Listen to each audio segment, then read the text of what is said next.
Bom dia, meus queridos alunos da turma 802. Eu sou a professora Rose de Língua Inglesa. Hoje nós estaremos revisando o Simple Past, mas não esqueça, estaremos falando dos verbos regulares, relembrando os verbos regulares, e eu estarei também fixando o verbo be, que é um verbo irregular, ou seja, o verbo to be é uma exceção, ok? Bom, o Simple Past é aquele tempo verbal que indica uma ação pretérita, uma ação passada. Em inglês, quando você quer colocar qualquer situação no passado, você precisa estar atento a duas coisas. A primeira, se o verbo é regular ou se ele é irregular. E a segunda é se o verbo, se a frase está na afirmativa, na interrogativa ou na forma negativa. Porque em inglês, os verbos não auxiliares, eles dependem da ajuda de um verbo, que eu irei chamar de verbo ajudador ou verbo auxiliar. Então vamos lá, vamos relembrar? Observe esta figura. Yesterday. Yesterday, the kids visited the zoo. Yesterday, ontem. Ontem as crianças visitaram o zoológico. Meu verbo principal, visit. Quando eu coloco a frase no passado, eu coloco um ED no verbo. Agora, este verbo aqui é um verbo regular. Por isso, este verbo recebeu ED no final. Então, todo verbo regular tem como passado o uso do ED. Vejamos aqui, ó. Loved. Como este verbo já terminou com E, eu só acrescento a ele o D. Vocês lembram da nossa última aula? Lembra quando eu coloquei o verbo no passado e passei aquelas regrinhas para vocês? Então, vocês vão fazer uso dessas regras. É importante saber que quando o verbo termina com E, você só vai colocar o D. Mas, professora Rose, mas o meu verbo regular, ele não terminou com E. O que eu faço? Bom, você vai pegar o verbo e vai acrescentar ele ED. Então é só colocar o ED em todos os verbos? Vamos lá, vamos rever e vamos pensar. Verbos terminados com E, acrescento só o D. Verbos que não terminam com E, eu coloco ED. Porém, nós temos verbos monossílabos, stop, pare. Consoante, vogal, consoante. Consoante, vogal, consoante. Na hora de colocar para o passado, eu dobro a última consoante e coloco ED. Eu vou sempre dobrar a última consoante? Não. Isso só vai ocorrer quando for um verbo monossílabo e for consoante, vogal entre consoantes. Professora, eu lembro que na última aula a senhora falou a respeito de verbos terminados com Y. O que eu faço? Y antecedido de consoante, eu vou tirar o Y, vou acrescentar o I e só depois eu irei colocar ED. Vamos ver isso aqui, um exemplo. Joel study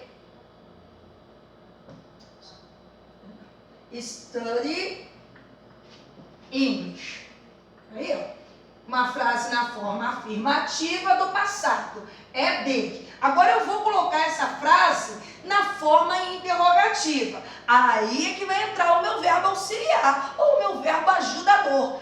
O verbo auxiliar vai ser o verbo did, que na realidade é o passado do verbo do, que nos ajuda no Simple Present. Agora ele vai nos ajudar no Simple Past. Então, o do, que nós conhecemos lá do Simple Present, vai virar did, vai para o passado. Então, did Joel study?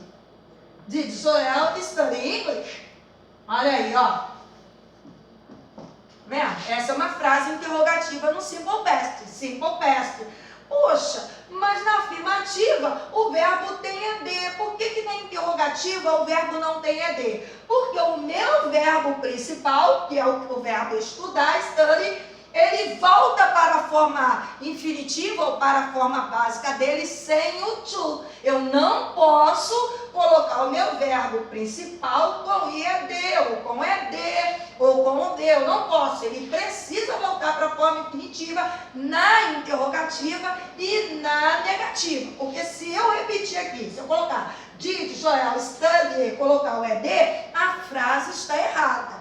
Aí é uma frase sem concordância, é uma frase gramaticamente em inglês escrita errada. Ele precisa voltar para a forma infinitiva. Poxa, mas agora eu quero fazer uma pergunta em inglês no passado. O que eu faço? Você vai seguir a mesma estrutura das frases anteriores, da interrogativa. Só que agora, esse did aqui, ele vai mudar de posição e nós iremos agregar a ele o not. Vamos ver essa frase aqui na forma negativa?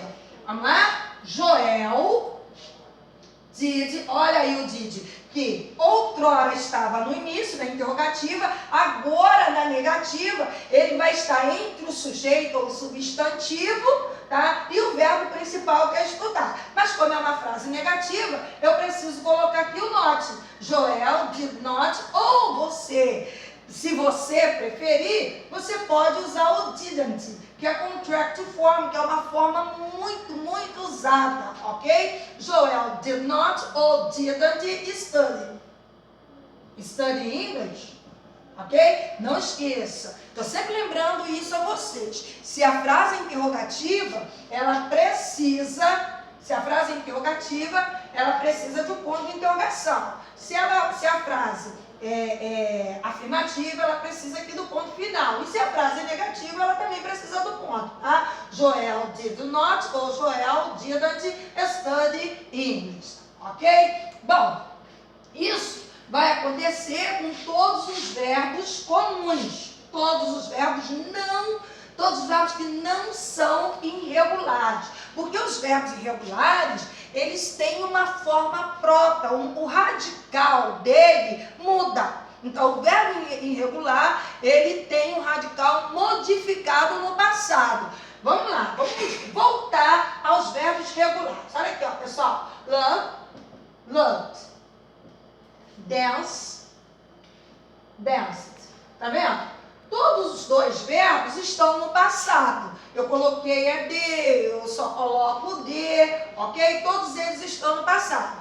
Então eu coloquei ED porque é um verbo regular. O radical não mudou, a forma básica do verbo não mudou. Mas se nós tivéssemos um verbo irregular, isso vai mudar. Eu vou pegar o verbo go e vou colocá-lo no passado. O passado de go é went. Então, este verbo aqui, go, não tem ED no passado. Ele mudou, o radical dele mudou bruscamente. Mas só que no momento nós não estamos falando de verbos irregulares. Vai ficar para uma próxima aula. No momento nós estamos falando de verbos regulares. Só que existe um verbo muito conhecido e um verbo extremamente importante, que é o verbo be, que é o verbo ser ou estar. Professora, o nome do verbo não é to be? O nome do verbo é be. O to indica que o verbo ainda não foi conjugado. Esse to, ele precede qualquer verbo no infinitivo. To be, to dance, to study, to play, to walk, to dance.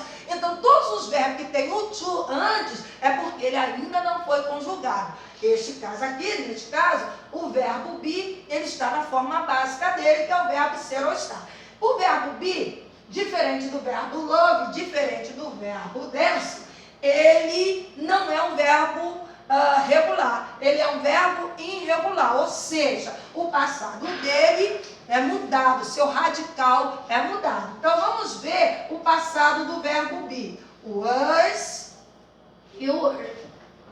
O was, tá? Tem a forma negativa, que é o wasn't, ou was not. Was not. E were, weren't, ou were not, ok?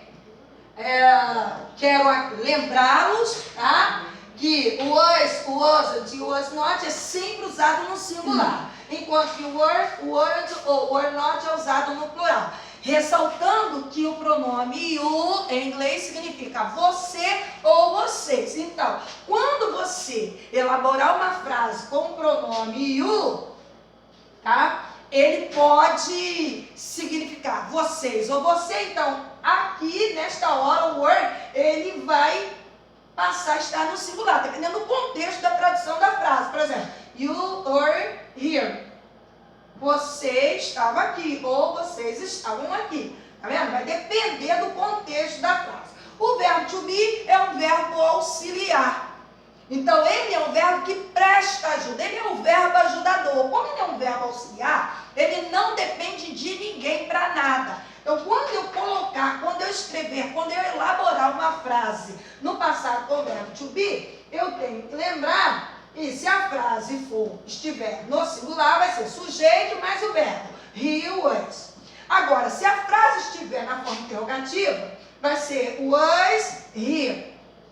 Was here, tá vendo? O verbo, ele antecede ao sujeito. E se tiver na forma, tá? Was, um minutinho aqui, esqueci o pronome. Was